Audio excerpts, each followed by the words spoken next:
Welcome to unique GK channel. Maritime carbon tax.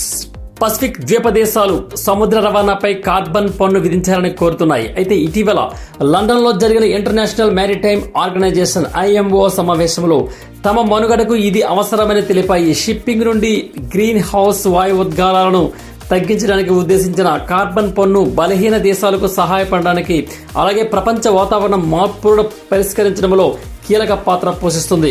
అయితే Pacific దేశాల పన్ను కోసం ఒత్తిడి ఏ విధంగా ఉందంటే, పెరిగిన ఖర్చులకు భయపడి కొన్ని దేశాలు పన్నును వ్యతిరేకిస్తుండగా పెరుగుతున్న సముద్ర మట్టాలు తమ మనుగడకు ముప్పుగా ఉన్నందున 6 PAC దేశాలతో సహా మరికొన్ని అధిక పన్ను రేట్లను ప్రతిపాదిస్తున్నాయి.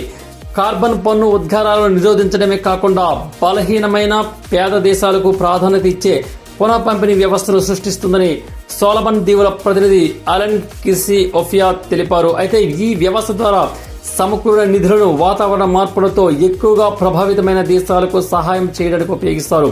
ఇది లేకపోతే మనం వెనుకబడిపోయే ప్రమాదం ఉంది అని ఒఫియా పేర్కొంది. అయితే వాతావరణ మార్పులు ఇప్పటికే పసిఫిక్ ద్వీపాలపై చూపుతున్న ప్రభావాన్ని అయితే చూపించింది.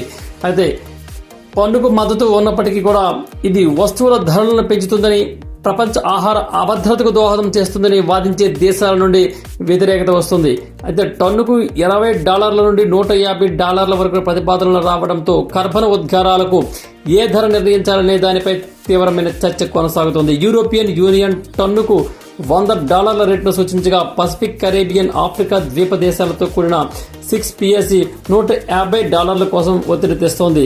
అయితే అనేక ద్వీప దేశాలకు ఈ సమస్య మనుగడకు సంబంధించిన విషయం అని వనాటు ప్రతినిధి లాయిడ్ ఫికియోసి హెచ్చరించారు. పెరుగుతున్న సముద్ర మట్టాలు, గ్రీన్ హౌస్ వాయు ఉద్గారాల కారణంగా తీవ్రతరం అవుతున్నటువంటి తుఫానుల కారణంగా తమ ద్వీపాలు కనుమరుగవుతాయని 6 PAC దేశాలు భయపడుతున్నాయి.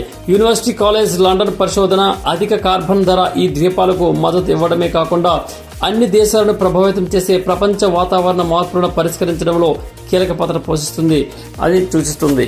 ఈ వీడియో మీకు నచ్చినట్లయితే సబ్స్క్రైబ్ చేయండి, మిగతా వారికి షేర్ చేయండి, అలాగే లైక్ చేసి కామెంట్ కూడా చేయండి. ధన్యవాదాలు.